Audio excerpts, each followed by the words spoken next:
Ladies and gentlemen, welcome to Hero Movie Podcast, your greatest source for superhero movie and TV discussion in the multiverse. I am your host, Adam Portrais, and I'm joined by Sean Koufax.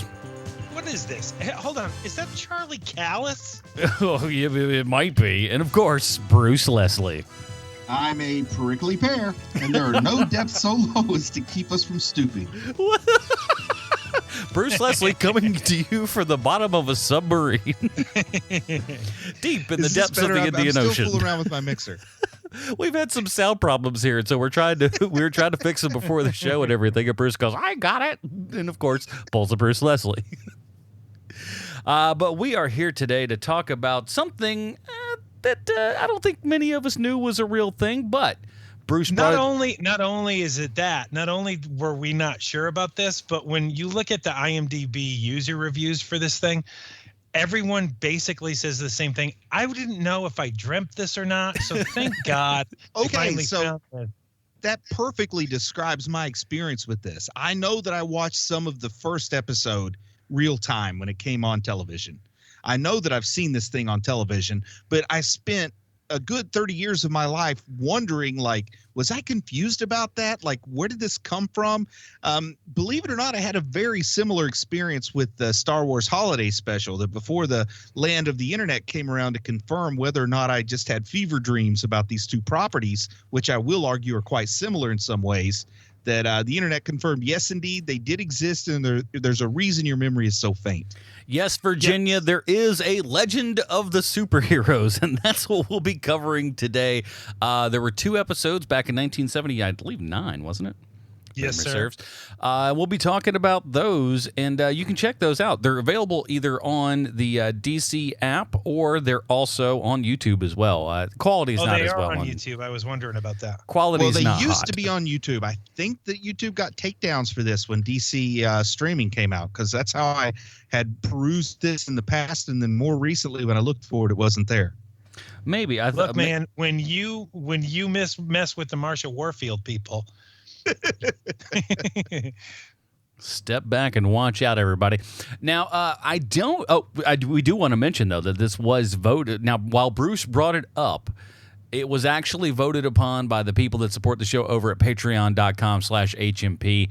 They voted this one in. And listen, I'm not going to say that we didn't grease the wheels on this particular vote, because we did. I remember distinctly saying during Dinger Zone, look, we're doing it wrong if we're not doing this. Yeah. It's true. So, if you want to get in on those machinations and then be also able to vote for what we watch every month, head on over to patreon.com/HMP and join in the fun today, everybody. We really appreciate it. And thank you to everyone that supports us over at Patreon. Now, as you might imagine, a television program from 1979 does not have a lot of commercials widely available on the internet here. But what I'd like to do to get you into a feel of what you might be getting in this Legends of the Superheroes is I'm going to play a quick little clip here from the show, and, just to give you a flavor. Here we go.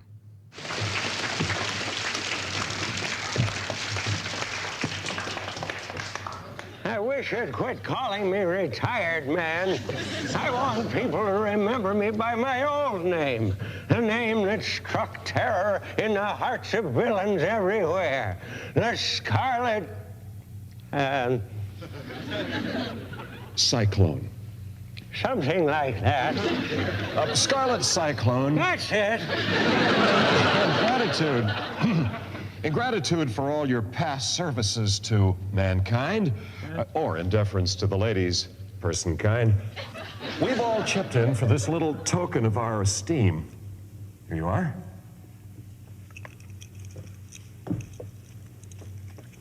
Read the inscription.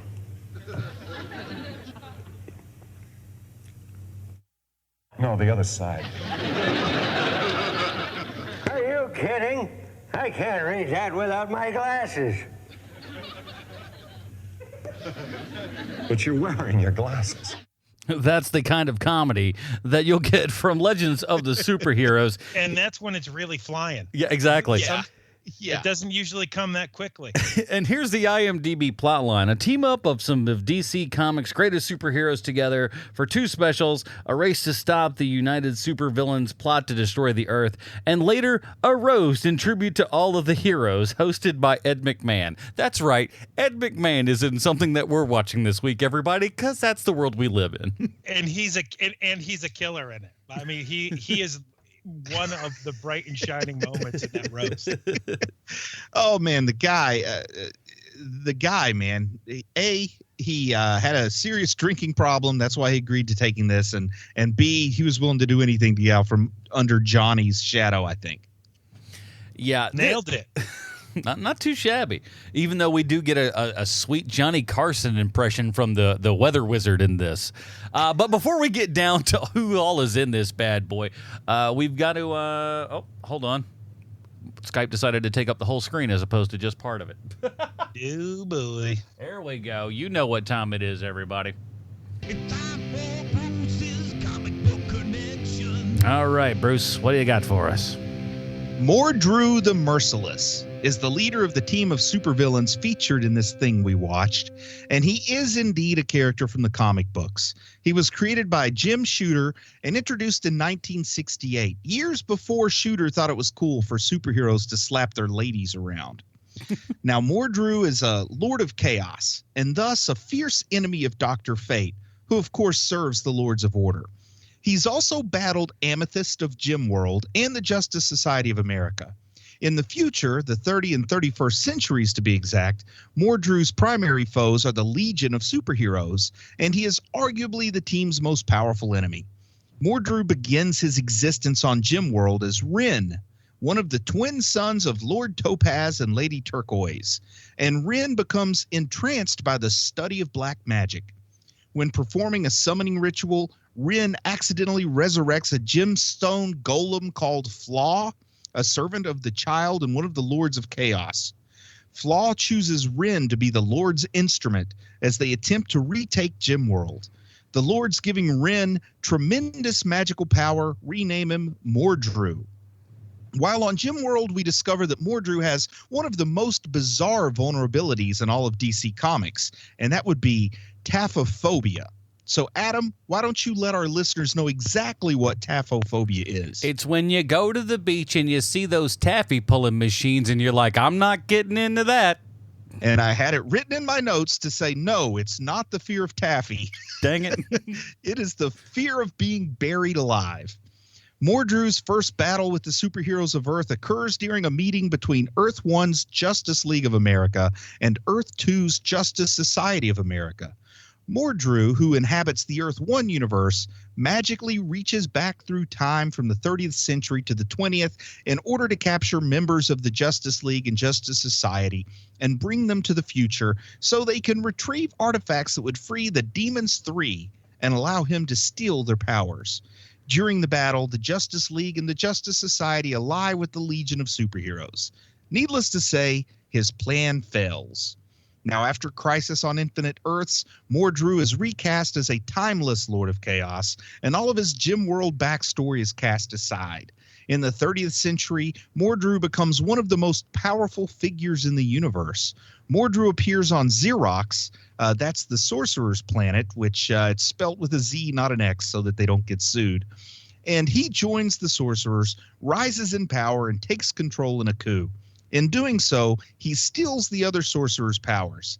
However, his apprentice, Miss Anal, also known as the White Witch, escapes. Mordru goes on to create an unstoppable tyrannical space empire by conquering nearby planets. He combines the technology of the conquered planets with his sorcery, a la Dr. Doom. Mordru goes on to defeat the Legion in a massive space battle, but fails to notice that Superboy and Mon-El snuck off from the fight. He's then quickly sealed in an airless vault at super speed by Superboy and Mon-El, and this triggers his phobia, rendering him comatose. Gabriel Dell brought Mordru to the masses by playing him in Legends of the Superheroes, but that, shockingly, is not Mordru's only televised appearance. He also appeared in Justice League United's first episode, which focused on Booster Gold, where, for some reason, he thought it was a good idea to fuse Batman, Superman, and Wonder Woman into one person. Additionally, he appeared in the Legion of Superheroes animated show, not to be confused with the Legends of the Superheroes, on an episode titled Child's Play that was strangely missing a murderous Chucky doll. As hard as it may be to believe, the show we're reviewing today is his only live-action appearance, but I suppose anything is possible on next season's Supergirl. Hey, man, they've done crazier things on that show, so who's to say? So, Bruce, before we go any further, Bruce, of everything that you just said, how much of that did you read? Pretty much all of it. So you read everything about like Mordru how he started and all that stuff? No. I didn't read the Silver Age stuff. I should be more clear. I've read most of the post-crisis stuff.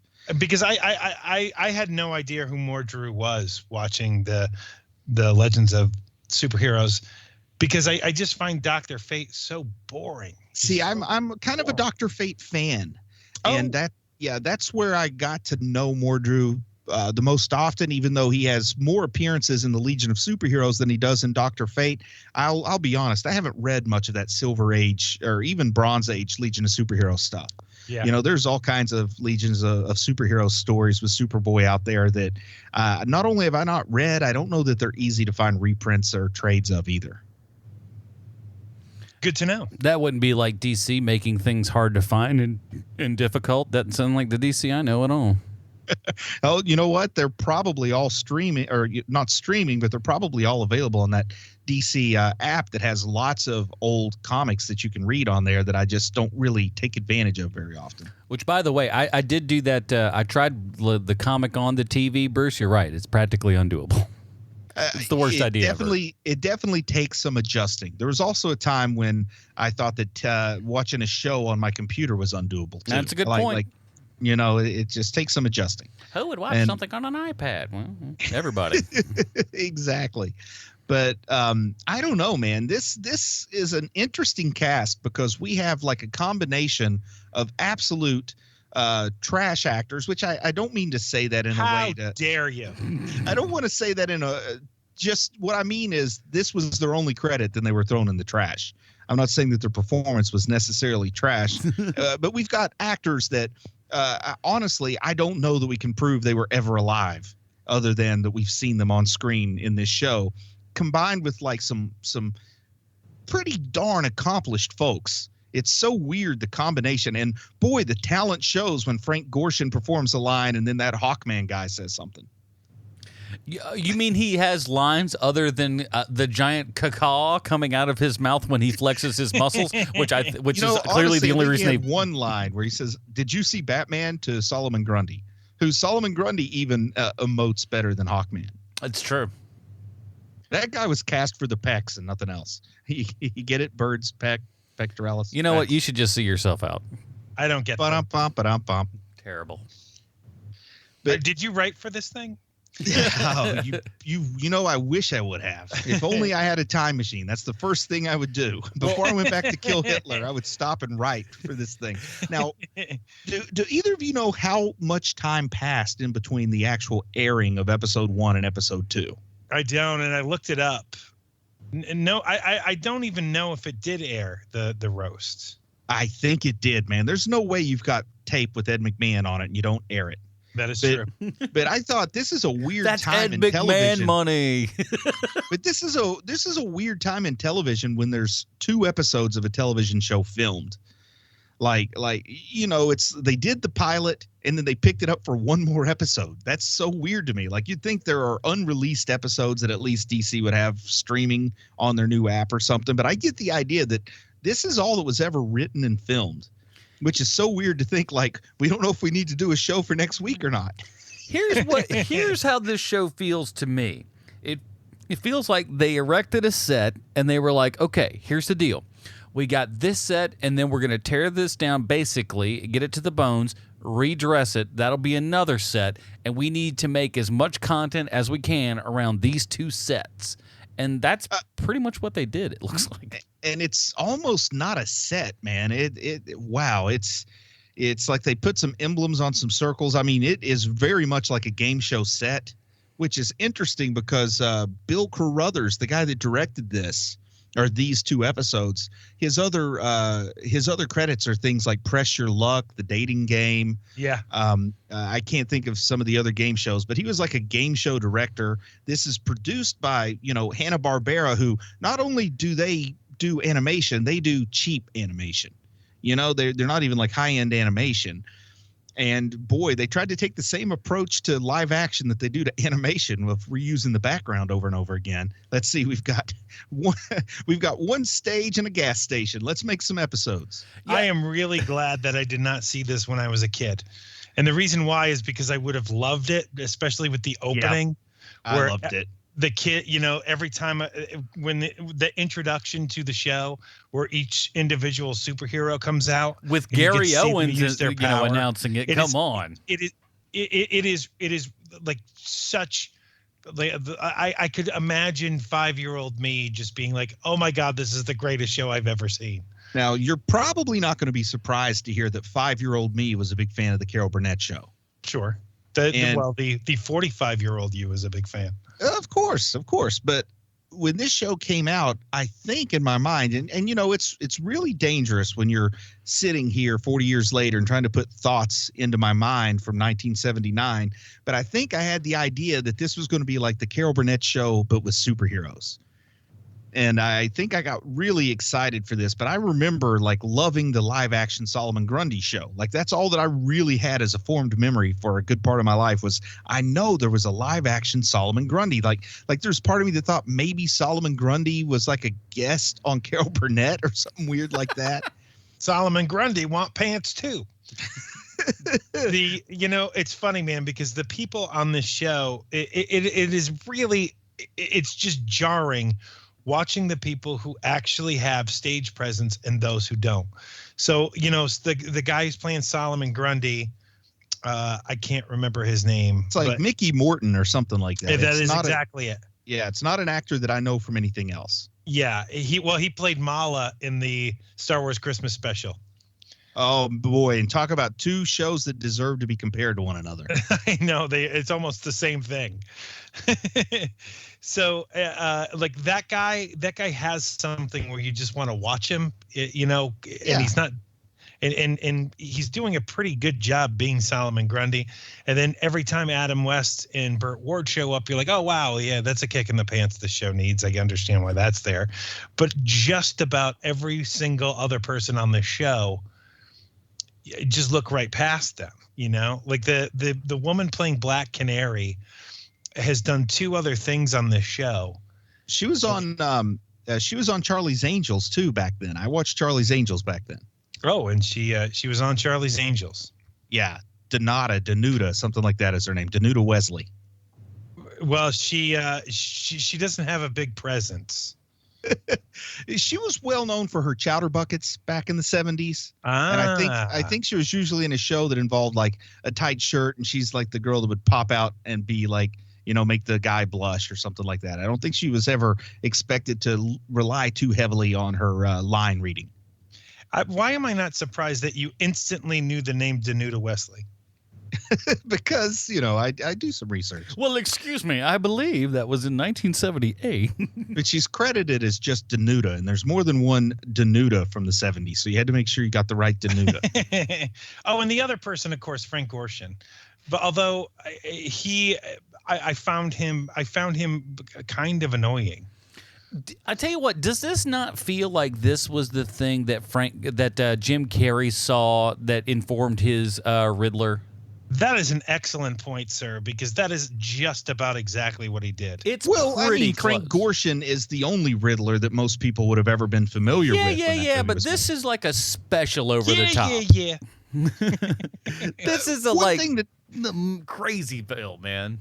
One thing that's always kind of, I don't know if amazed is the right word, but one thing that's always sort of surprised me is that Batman and the Riddler is really the biggest credit on Frank Gorshin's film and television career. Like, he seems like a guy who should have been way bigger before he was the Riddler than he was. But then you also have to realize he was an absolute outstanding stage actor.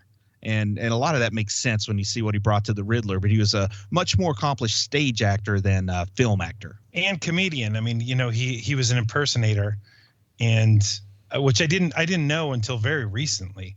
And not only was he a good impersonator, but he was like neck and neck with Rich Little, basically.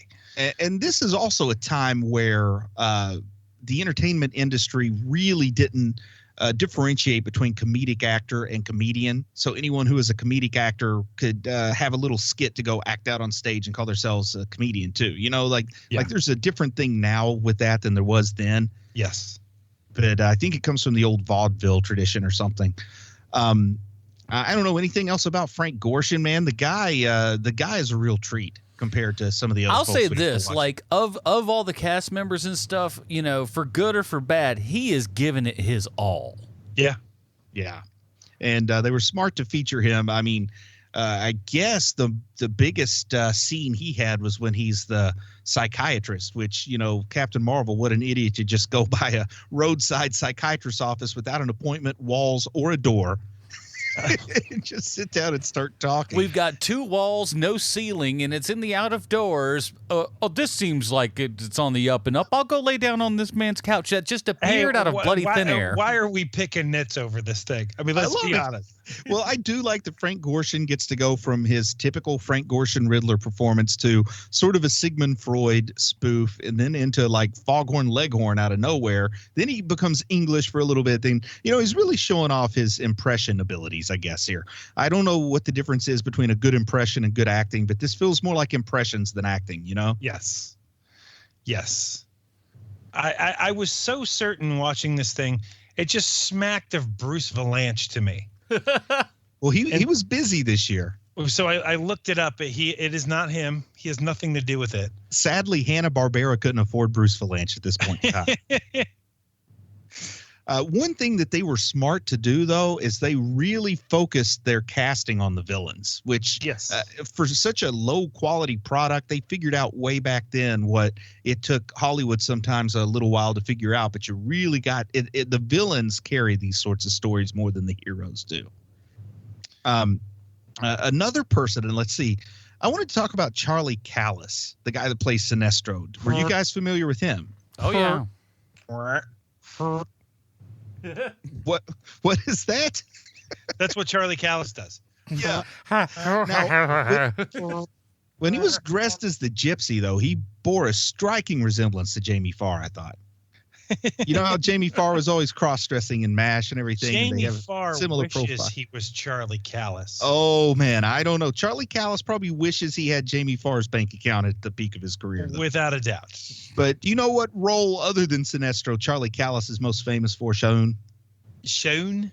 Yes, you, sir. History of the World. No, man. Pete's Dragon. He was the voice of Pete's Dragon. Do you know the name of Pete's Dragon, by the way? I had a Twitter back and forth with a friend of mine about the name of Pete's Dragon a couple months back. It feels like. Oh, yeah. Now you're talking about me. It feels like one of those that, like, the second you hear it, you're going to be like, oh, yeah. It's Elliot, man. Oh, Elliot is the name of Pete's Dragon, and See? Charlie Callis was the voice of Elliot. So I did not remember that. Pete's Dragon, the original Pete's Dragon, of course, not the more recent one. That but that's remake another one of is those that awful. you remember it as being better than it was, I think. I liked it as a kid, man. I'll tell you that much. Me too. But yeah, Charlie Callis, the voice of Elliot and Pete's Dragon. Now, here's a bit of casting that I didn't recognize when I was watching this. And when I saw who it was, it kind of shocked me. But Dr. Savannah, especially with the prosthetics he has as Dr. Savannah, but that's Ernest T. Bass from the Andy Griffith Show. Yeah. I had no idea, man. So I always liked Ernest T. Bass, but a very different character from Dr. Savannah. This is one of those little guys that was a good physical comedic actor back then. To me, the biggest surprise was Jeff Altman. Now, Jeff Altman, let's talk about Jeff Altman, the weather wizard. He was Huey Hogg on the Dukes of Hazzard. That's how I know him. Around this same time, he was playing Boss Hogg's nephew, Huey Hogg, who was a real idiot, a nincompoop. Apparently, he was a contemporary of David Letterman. Like they kind of came up in entertainment at the same time. Yeah, it's the reason why he had a stand-up career is because of Letterman. But he could not. He even put out an album. I own it, or I owned it. It's like Flip Your Omelet or something like that. It was.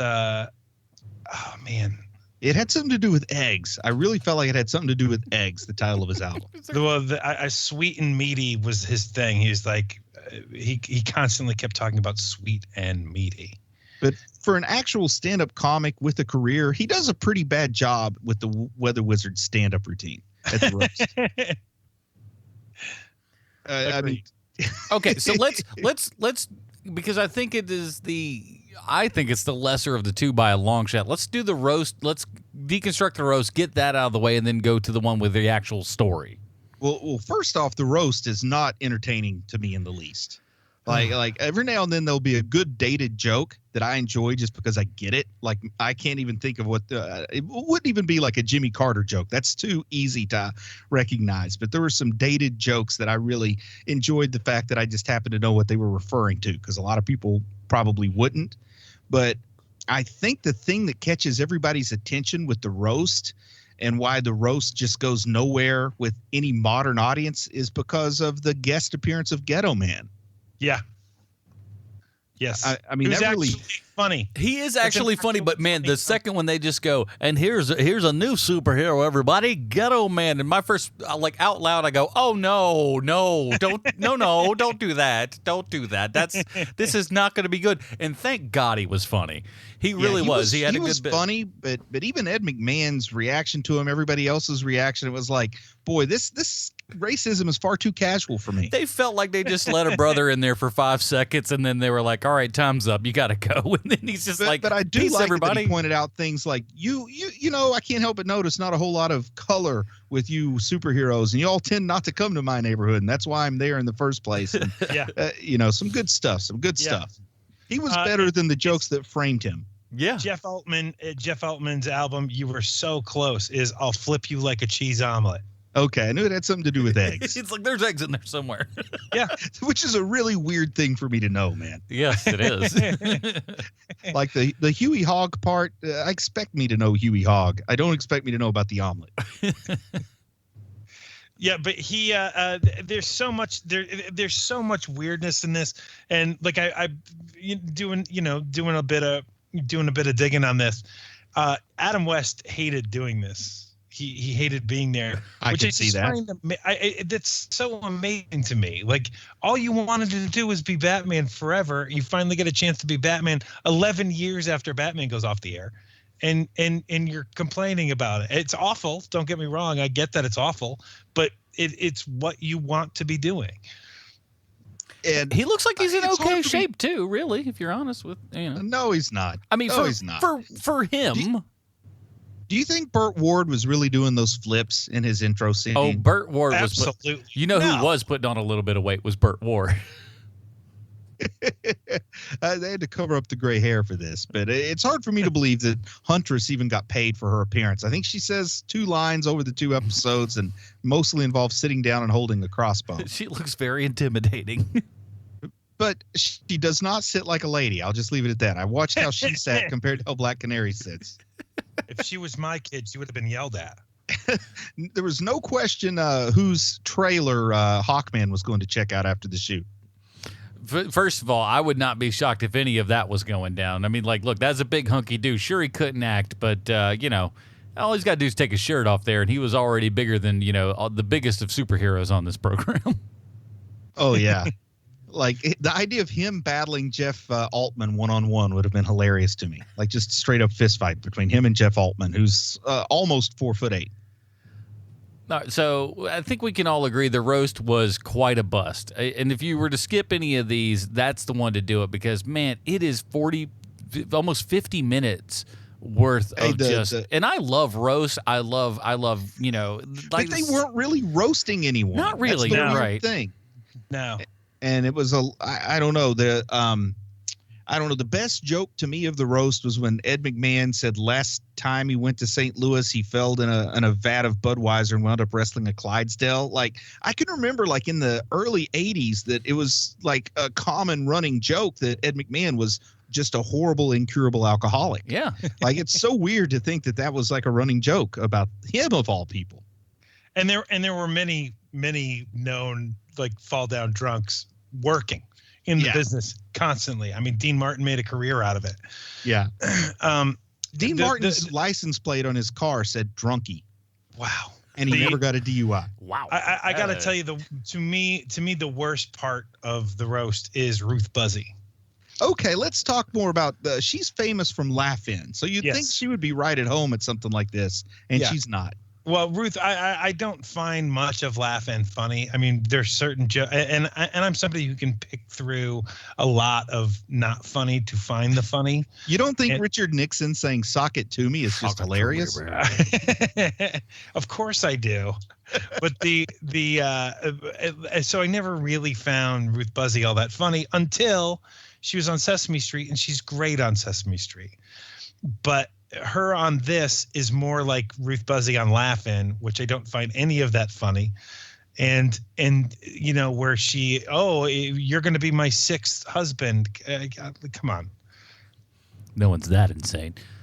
Speaking of roast, I did like her at in the roast and stuff when you know, she's just getting crap from everybody, and that's always funny.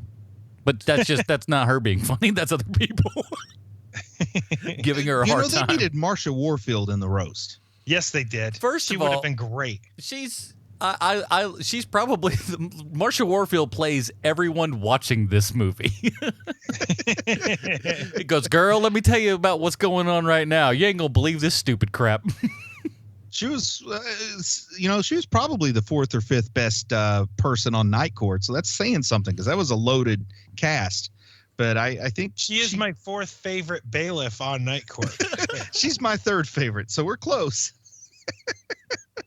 But yeah, man, they needed Marsha Warfield for the roast here. I don't know. Was there much else to say about the roast? Ruth Buzzzzi shows up. Hawkman's mother shows up for some reason. Well, because Hawkman can't speak. Oh, that's true. He can't see. And then they have the like the breakaway skit gag, which roasts don't typically have like skits intermingled with them that I'm aware of. But they have Giganta and the Atom. They want to get married. First of all, I will say this.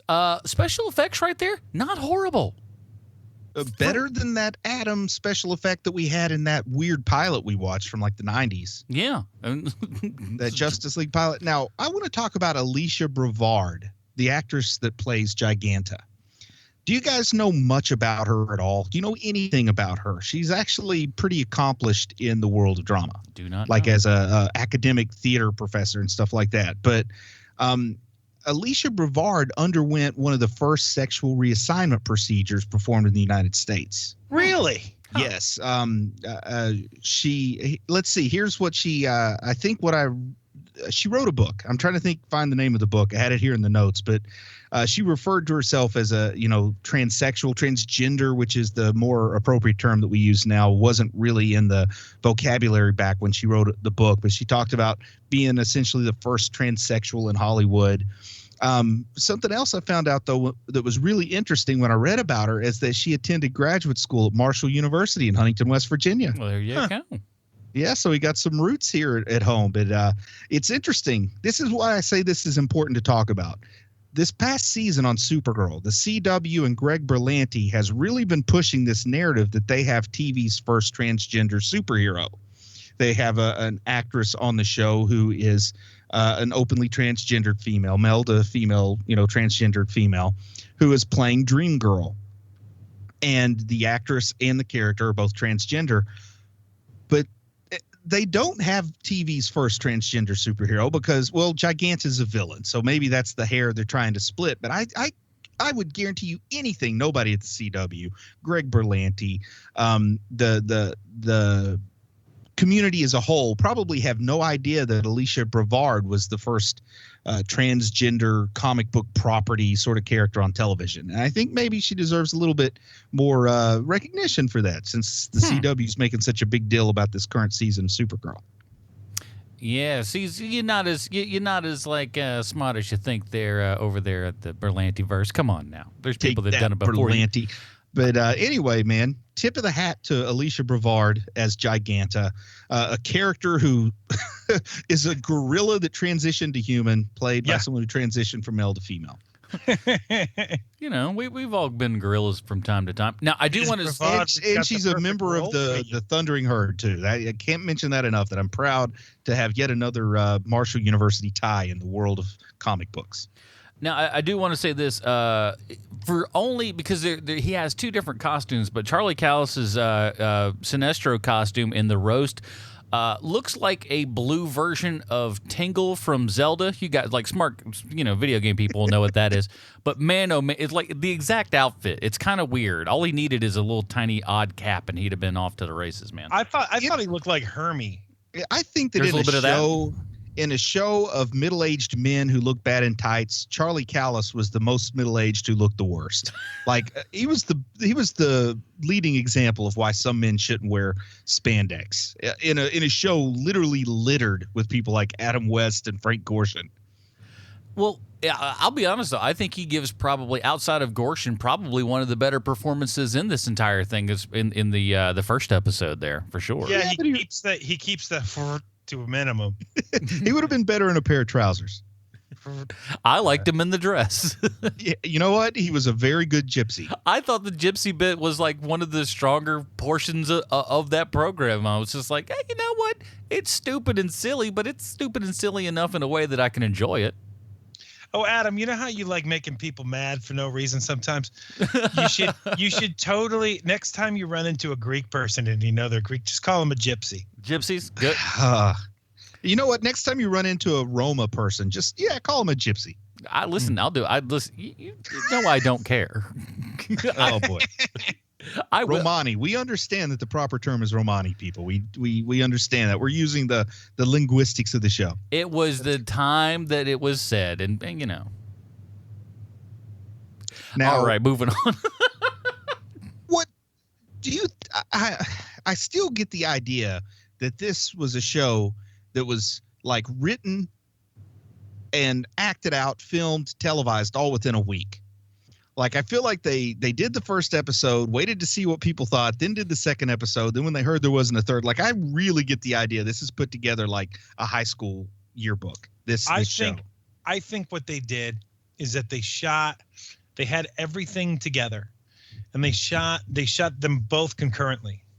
And so you're right, from production to end of production, I'm going to guess it was a week for both episodes, because I mean, realistically, how much is involved with the roast part of it? Why would they change gear from the first episode to the second so severely without feedback? I think it's because there was somebody there going, hey, if we have 2 episodes of this thing, that's even better than having 1.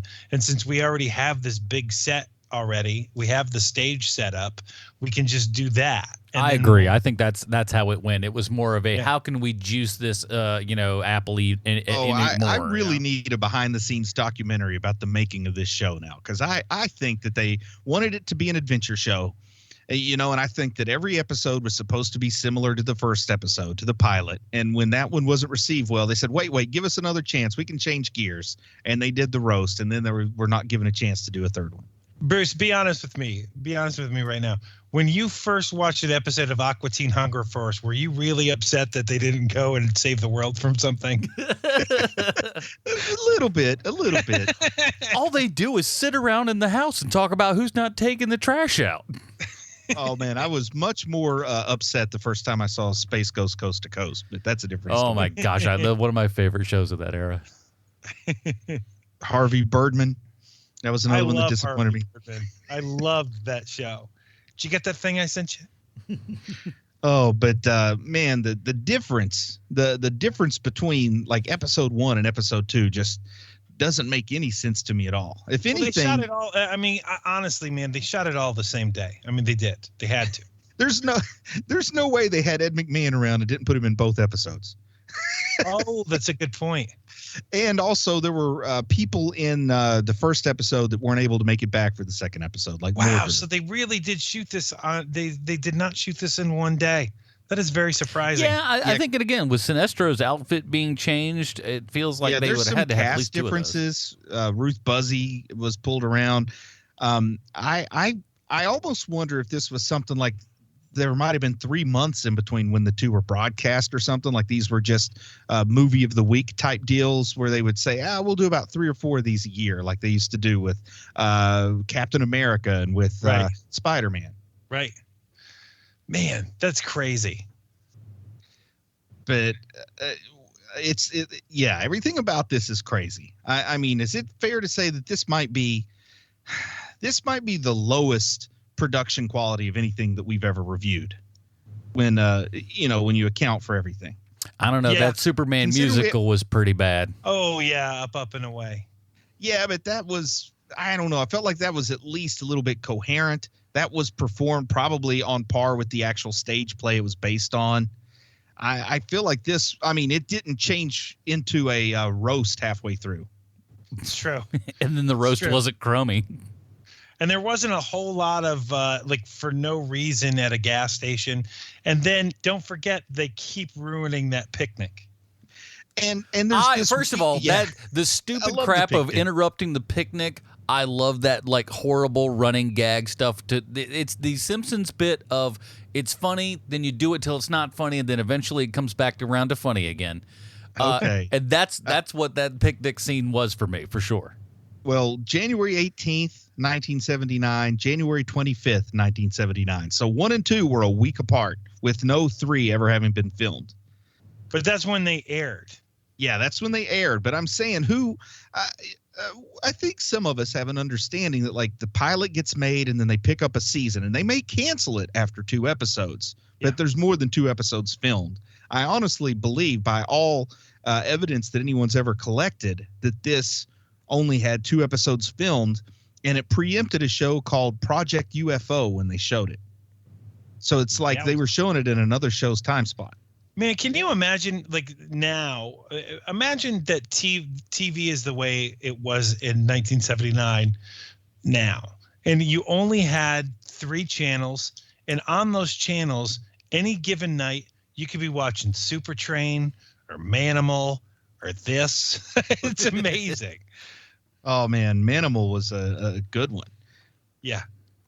Man, and I used to get Automan and Turbo Teen confused, the live action and the cartoon. Well, I was going to besmirch you for that, but let's be honest. I mean, they're both car themed shows, you know, specifically a human turning into a car. Right. Well, but Automan doesn't turn into a car. He has a car. I thought Automan turned into a car, just like Turbo. Automan comes out of a computer. He's an automation, and he's got a car, and he's got a sidekick named Cursor. Because he kind of had those Tron lines on his body, and then so did the car. It is basically, what if Tron was hilarious? And that's what the show is. If you've ever wondered what like an old people's home will sound like in 40 years, this is it. Oh, man. See, I have very, very erroneous memories of Automan. Oh. I used to get Automan and Teen Turbo or Turbo Teen confused, even though Turbo Teen was a cartoon. Man, Desi Arnaz Jr. If he got hot, he'd turn into the car. If he got cold, he'd turn into the kid again. Desi Arnaz Jr. was, wow, his career highlight was probably Automan. Well, he wasn't on this. He would have fit in okay on this. Sometimes you got to shoot for the stars. Now, I love how for all intents and purposes, Justice League all here. Intensive purpose. I said intensive. I said it correctly. I know you did, but I say it the other way. Good. All right. I just want to make sure that I'm not the dum-dum here. But it's kind of wild. First of all, no Superman, also a big shocker for this thing as well. That's kind of weird that they wouldn't have, another. Well, it's 79. They probably couldn't get him. Well, you couldn't get Reeves for sure, but you could have got definitely. But I mean, even just the property. Well, maybe. Oh yeah, because you got to think the Salkins. The Salkins have the live action rights that probably included television. Now you said the word Salkins, and now that actually answers my question because those dudes were ruthless. Yes. Yeah. And so no surprise there. I love though how like this entire group, their whole plan is like, well, we can all meet up at the gas station when we'll all split up, we'll cover more area, and we'll all meet back at the gas station to have what superhero, huh? That was the most bizarre thing I've ever heard. There's no better way for communication other than stopping at the gas station. We'll all get to a gas station in Pasadena or something like that. It's all California-based, which is hilarious. I could totally see if it was a great gas station, but this place is not great. It's got Marsha Warfield, though, at least. It does have Marsha Warfield. Who is just not getting off that phone. How many quarters is she pumping into that bad boy to stay on the phone that long? And who's on the other end just going, I got to hear more about this? It was Alice. She called her by name several times. Yes, several times. Alice. But here's another thing, man. I hate to go pointing out inconsistencies in this otherwise very tight plot. Yes. But the idea is there's a doomsday device in the Legion of Doom headquarters that are going to destroy all the superheroes, and they want to lure them there to destroy them with the bomb. But at the same time, they keep trying to provide obstacles to keep them from getting there. And then they turn around and give Captain Marvel the address to hurry them back up to get there. Like, this makes no sense. At the gas station, they're trying to slow people down, and then later on, they're trying to speed them up.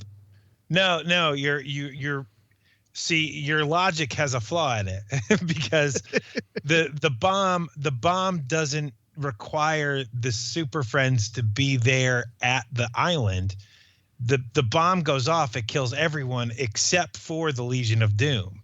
But here's the thing, though, and I understand that thought. And then I got the idea, well, they want them to show up exactly when it goes off, perhaps, because they're using delaying tactics at the gas station, but then they send Frank Gorshin's Riddler to help Captain Marvel figure out where to go. Really? Yes, because when he's talking about a lake, he's trying to get him to think of lake with word association. Then he's trying to make him think of Thousand Island dressing to think of Island Lake and Island in the lake. Thousand Oaks. Yeah, because eventually they're worried they're not going to get there in time.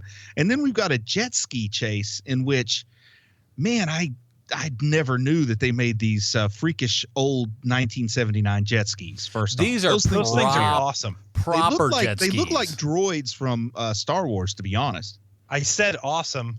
Yeah, and also watching some of the motorcycle scenes as well as the jet ski scenes, I'm pretty sure they had Adam West doing his own stunts. No way. There's no way Adam West stepped foot out of doors in this film. Oh, can we talk real quick? See, speaking of like weird things other than, the jet skis there, which were awesome. I like how this is a fake Batmobile. Like, it looks like a velour Batmobile skin over a regular car. I've seen better Batmobile replicas at my local comic book convention, which is a fairly small comic book convention. It's kind of hilarious, but it looks like suede. It is pretty bad. Oh, man, it is by far the worst live-action Batmobile I've ever seen. And they let him, go, I could do something. And he just rips stuff out of there, and their goal is just like, well, I guess that's it. Let's start walking. The guy who looks like Lurch just ripped apart the Batmobile. Well, and I really wanted him to buy that Volkswagen Beetle from Weather Wizard. I really wanted to see him going down the road in that instead of the motorcycle, which part of the reason I think Adam West did some of his own vehicular stunts, a couple of things. Number one, there are these little things like training wheels you can get and put on a motorcycle, and that motorcycle had those on it in addition to the sidecar. You really notice them when the sidecar's off of it. And then number two, if you have watched some of the documentaries about the 1966 Batman show, which I have, Adam West did his own driving there and crashed the Batmobile pretty regularly. So they had like 20 Batmobiles over the span of that show. I heard Burt Ward actually talking about how they shot the whole beginning there and the death-defying things where Adam West had a stunt double, but they A, couldn't afford, or B, didn't want to pay for a stunt double for Burt Ward, so Burt Ward had to sit in there and they busted him up real good or whatever. like he had to go to the hospital. It's kind of like, we're going to need another Timmy. Yeah, they were just like, well, Adam gets a stunt double. They're like, yeah, but you're not driving, so you'll be fine. And apparently that guy just drove the wheels off that car and busted him up real good. Yeah, and then I don't know, man. The a lot of stuff goes on at that garage. A lot of slow-paced stuff goes on at that garage. Hey, that's breakneck speed. Slow paced.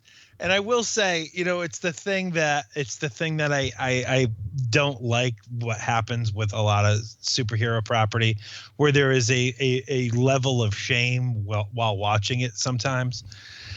And this is the very first time where my significant other walked into the room as I was watching something and went, "What are you watching?" And I picture very Grandpa Simpson's walking in and seeing Barton walking right back out in one motion. And I had to explain that it was for the show, and everything was fine after that, as long as I wasn't just watching it because I like it. I tried really hard to get my boys to watch this. This better be an assignment. Wow. And they had a problem when the local children's theater has much better costumes than the show did. Especially those wings on Hawkman. We go to a lot of conventions as a family, and we see cosplayers that do so much better than the costumes that they cobbled together for this show. This was 40 years ago, Bruce. Yeah, you know what? Cloth was not like a foreign idea. Feathers existed. I mean, he's got like tissue paper wings instead of like feathers on his wings. So the two writers of both shows, like the head writers, are Peter Galley and Mike Marmer are their names. And first of all, they should be absolutely ashamed of themselves. This thing is awful. But when you go through their resumes, like it makes sense. Like they worked on Donnie and Marie, and they worked on like the Mandrell Sisters show. And then one of the guys worked on Love Boat, all good shows. Yes, all of these things are great. But Mac Daddy, number one thing is that the first guy worked on. He was the writer for 227. Oh, I love some 227, boy. 227 was the place to be. Well, if he's done nothing, if he did nothing else, he introduced the world to Jack K. And for that, he gets a lifetime pass. Yeah, but personally, I preferred Amen to 227, but that's a story for another day. Amen's a good one, too. Now, I don't know, man. I think we have talked about everything that we can say about these two episodes. I guess the last thing I will say is I think this was the only attempt Hanna-Barbera ever made at live-action programming, specifically primetime network live-action programming geared at adults more than children. That can't be true. They absolutely could not be true. They had to have had something else because, remember, they were always up against Sid and Marty Krofft. So yeah, they but had that's to... Race to the bottom. I think, but Sid and Marty Krofft was not primetime, okay? And they weren't network, And this is primetime network live action, but I really feel like this might have been the only live action production. Hanna-Barbera tried it, realized it wasn't for them. No, definitely not. Gentlemen, we've seen the results of what we've done here, and frankly, we don't like it. We're going to have to shut this whole live action thing down. Let's keep repeating the background of the Flintstones for the next 58 years. Shut her down. Well, before we get to the final conclusion of this here program and wrap everything up, give you a lovely Robin rating, we have to ask ourselves the most important question anyone could ever ask of anything ever is, how does this relate to Sylvester Stallone? John Beal was the orchestrator for Legends of the Superheroes, and he composed the music for the trailer of the movie Cliffhanger, starring Sylvester Stallone. And it would make sense that there's a guy who specifically makes music for trailers, but I never really thought about it before, with one exception. The trailer for Lethal Weapon. If you were a kid when the trailer for Lethal Weapon came out, you know that it wasn't in the soundtrack. That song was great, and no one knew what it was. I tried to find that music everywhere. Again, it's not on the soundtrack. I bought it. I even bought the Lethal Weapon soundtrack specifically for the music. What is the name of that music? How are they making that noise? And this is before the internet, so it's not like you could look it up. And during the bad old days, if you wanted to know something like the name of a song and all you had was it sounds like someone's hitting a glass tube with water in it, guess what? You were out of luck. But now we do live in the internet age, and the name of that music is called Original Lethal Weapon Trailer Music by John Eric Alexander.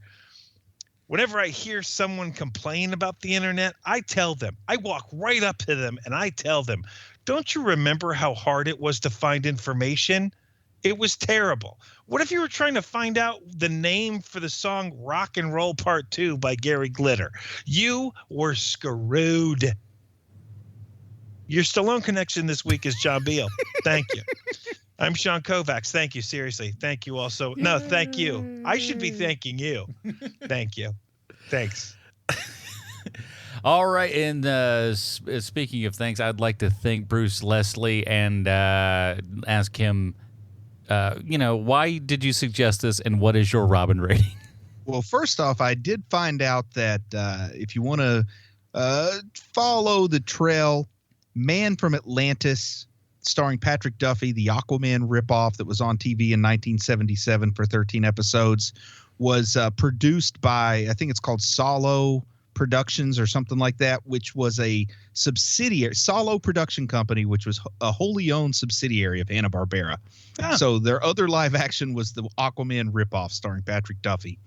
And what would I rate this thing, man?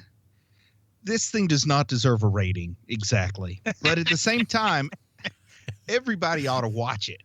So I don't know how to rate this sort of thing. Like, everybody needs to go watch this just to like set your barometer. Like, before you go out of Justice League starring Jason Momoa and Ben Affleck and Harry Cavill and say that's the worst DC movie yet, like, you kind of need to watch this. Like, you really got to understand just how much lower the bar can get. If you like to joke that, like me for a long time, I said maybe Batman and Robin is the worst of the Batman movies. Maybe The Quest for Peace is the worst that DC has ever given us in terms of live action. I got to go back and say, you know what? There's this thing out there. So the official rating, because you have to give it something, is this is a Jason Todd, but it doesn't even deserve that. It's like one of those 0 stars out of 5 kind of situations. But at the same time, everybody needs to see it. Just kind of like, everybody has to learn to do long division by hand. Even though you're always going to have a calculator, you still kind of ought to learn to do long division. This is the long division of comic book entertainment. Bruce is a lot like Leonard Maltin there. Bomb. They're like, that's even below the 1 star. So, which really says, guess what, Leonard, you work on a 5-star system, not a 4, if you count bomb as one to choose. Sean? Well, first of all, that's really weird because I've always thought of Bruce as the Leonard Maltin of superhero comics. Of course. I always wanted to be the Gene Shalit, but that's a story for another day. You know what? That's actually far more fitting.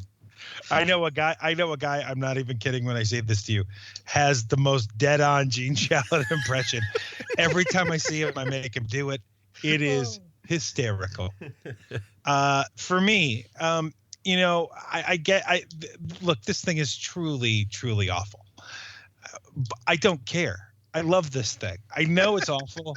I had a very hard time watching it. I fell asleep like 3 different times while watching it basically 2 hours of programming. I fell asleep 3 times watching it, and it doesn't matter. I still love it anyway. I cannot state to you enough, dear listener. It is the worst thing you've ever seen, and but because it's so awful, that is what makes it great. I say this all the time. The worst thing in the world is not something that's terrible. It's something that's just mediocre. And this is definitely not mediocre. This is way less than that. And so therefore, it is so fun. And it's the kind of thing where if you went to a hipster bar and you looked at the TV and this was on, you would not look away. I mean, you couldn't hear what it was saying, but you definitely wouldn't look away because you would think the first thing you would do is go, is that supposed to be Sinestro? Like, I mean, it's what makes the thing so great. It's not. I love it. It's not any good. It's awful. But I've got to give it a Damian Wayne because it is so bad that it tips the scales of one of the worst things we've ever seen. This to me is like right up there with the Doctor Strange thing, which by the way was so fun to watch also. Yeah. Yeah, it's very much in that vein. I would say you can pretty much skip the roast episode. I think it's super weak. I mean, you miss nothing. There really is not a lot there worth value. If it weren't for the roast episode, if it was just the first episode or 2 episodes similar to the first, I could have given it a rating. But the roast just fractures the whole thing so badly. It's like the hole in the boat, you know. Other than the hole, that's a pretty good boat, but you can't deny the fact there's a hole in the boat. Yeah, and that sinks this ship quite well. But the first episode, it is out there and wacky and silly enough, and as dumb as it is, you kind of can't stop watching that bit because it's a lot of fun and because it's just dumb. It's that dumbness that you're just like, this is so bad, but yet I'm kind of digging it. Sinestro in a dress jumping around and how he doesn't see that ring. And by the way, are we to think this is Kyle because of that mask, just on the count of, or is that? I don't know how things work. Anyway, for me, I got to go Stephanie Brown on this just because I think for the pair, Stephanie Brown for sure. But if I'm to go with just watching the first episode, I would put that at a Damian. But I do think that, you know, if you're in for a weird, funky time, and again, like Sean said, if you're looking back at something to go, you know what? There's a lot worse out there than we could have, than, Man of Steel, I didn't like it too much. Watch this. You'll change your mind.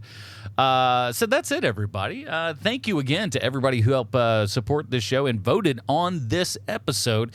And they do that over at patreon.com/HMP. Get yourself on board for some of that action.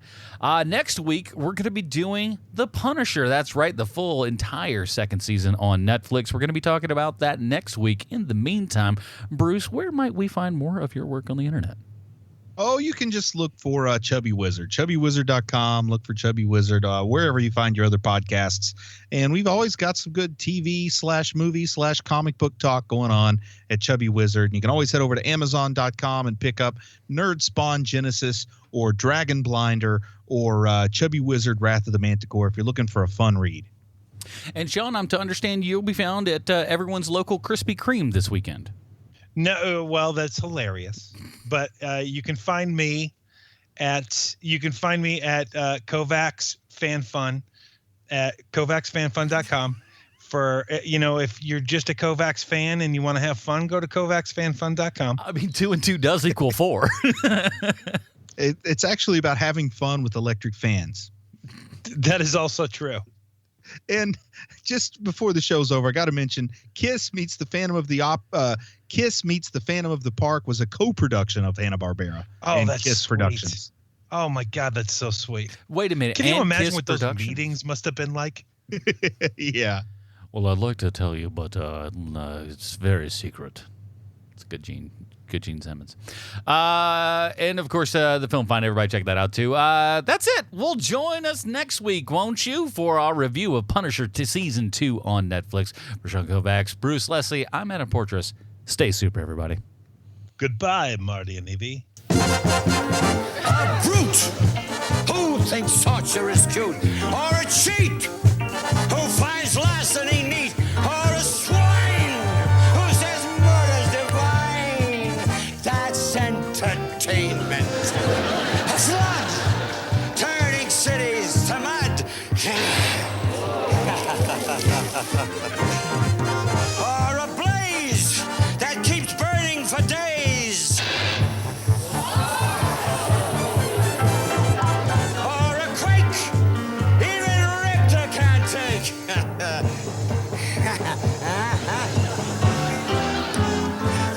That's entertainment. Now it might be a blaze on the crops of Iran, a drought wiping out all the rice in Japan. Some great invention of man, like an aerosol sprayer that kills the ozone layer. A louse buys his his grandmother's house ups the rent. Though she hasn't a cent, Granny's sweet, but she's out on the street. Oh, the world is a mess, but nevertheless it's entertainment. Mayhem, violence, terror, pillage, plunder, looting. These are a few of my favorite things. Now the pain. Yes, the pain of a serious strain, the delight of a rattlesnake bite, and the grin when rigor mortis sets in. That's entertainment.